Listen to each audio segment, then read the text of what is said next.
Assalamu alaikum, peace be upon you, and welcome to the last recording of the environment or the conditions of pre-Islamic Arabia. And in this recording, I'm going to discuss the different belief systems that existed basically at the time when Muhammad, peace be upon him, was born.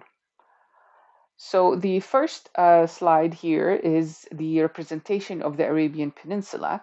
Now, if you see all these red circles, each one of these has a number in it, and you can find here the number with the name of the god that each tribe worshipped. So you can see that was idol worshipping was spread all across the Arabian Peninsula, and each tribe had its own god. Now, we also had monotheistic religions. If you remember, we had the Roman Empire here, and so you had proxy Arab tribes that became Christians, and also Christianity spread to that part of the Arabian Peninsula, with a major center here at the city of Najran. Now, here in the West, there weren't any major centers for Christianity, but you had monks living on the trade routes, along the trade routes going from north to south. You had transient Christians coming through the trade routes, and you also had some Christian slaves who were bought from the Roman Empire and brought down to the Arabian Peninsula. Now, Judaism also existed at that time. It's the red color. And there were major centers here because they settled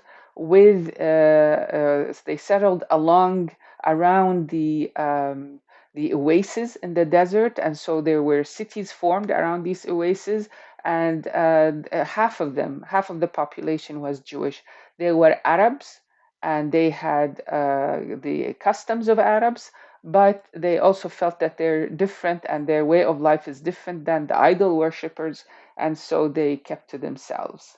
Now we have another religion. If you remember, we had here the Sasanian, the Persian Empire. So it's one of the religions practiced there. Zoroastrianism also spread in that part of Arabia. Now, in addition to all of these, scholars say that there were individuals who also lived in the Arabian Peninsula who are not Christian or not Jewish, and they followed the Abrahamic faith, and they're called Hanifa, the single, and Hunafa is the plural. So basically, these are the major belief systems in general that existed. Now, I want to look a little bit about on the city of Mecca, where the Prophet, peace be upon him, was born, and where the major sacred shrine was built. So this is a recent image of that major shrine, and it's called Al-Kaaba.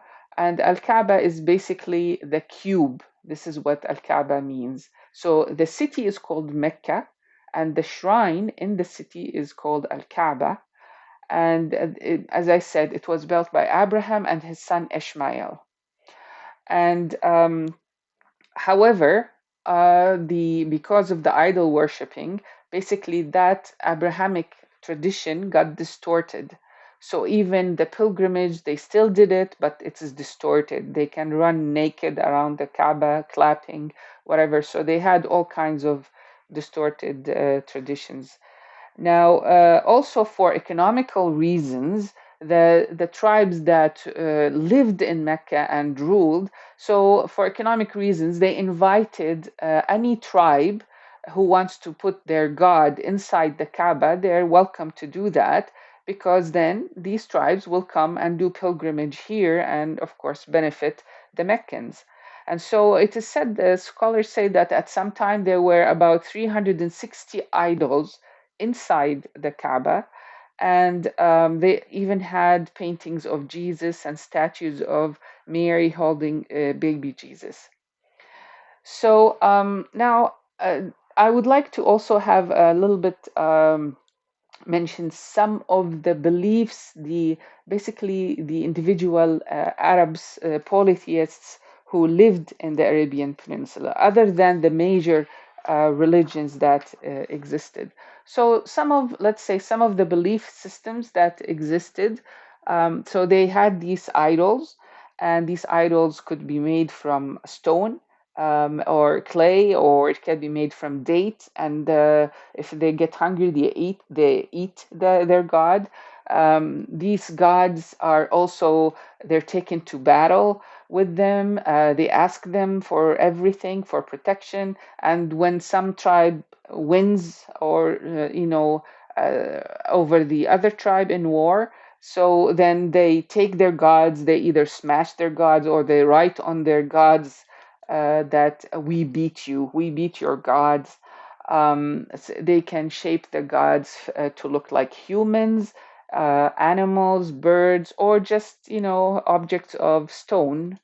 Um, it doesn't matter. And so they built houses for worship, as I said. Then they had rituals.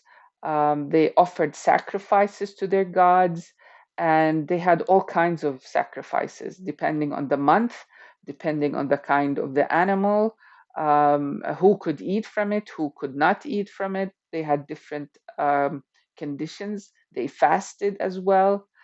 So they had their own rituals.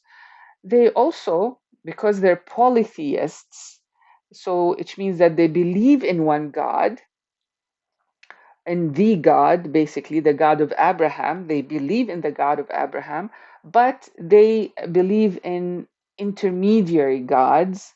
Let's put it that way. They believe in the spirits, benevolent and malevolent ones, and that these inhabit physical objects. And they think that God allowed some spirits to take control of some aspects of their lives. So they worshiped any physical object. They can worship a tree, an animal, a plant. It doesn't matter. And so sometimes they were more afraid of these than they were afraid of God. They believed in bad omens, and the following are bad omens, basically: raven, owl, sneezing, some kind of animals, names, certain names, they're bad omens, certain words, people who have disability, they're a bad omen. If they're ugly, they're not good looking, oh, that's a bad omen. They also had another list of good omens. To help them make decisions, they would depend on luck. And so they would have two arrows. One arrow would have yes on it, the other one would have no. And so they would, put their hand in the bag and pull one, or they would come out from their house, and before they come out, they say, okay, if a bird came from this side, then it's a good thing. I can do this thing that I'm trying to decide. If a bird comes from the other side, then it means I can't do it, and so on. They also hanged certain uh, things to protect them from bad spirits or from the evil eye. They also, when they travel during the night, for example, and they have to, stay the night in the desert, they will ask refuge from the spirit that is ruling over that valley or mountain. And not They don't ask refuge from God. They went to soothsayers. They had a very important part in their lives, and they respected them as spiritual doctors. They would tell them their dreams and any physical ailment that they have, um, and ask them for explaining anything unexplained natural phenomena. They believed in fortune telling. They also did sorcery, magic, and they believed in it. So, in general, those were the belief systems that existed at the time the Prophet, peace be upon him, was born. And this is important because we're going to see how this compares to the Islamic worldview and what Muhammad, peace be upon him, when he came and when he became a prophet, what did basically God say about these practices. So thank you very much for listening here and watching this video. And Next video will be about the time of Muhammad, peace be upon him. So take care and God bless.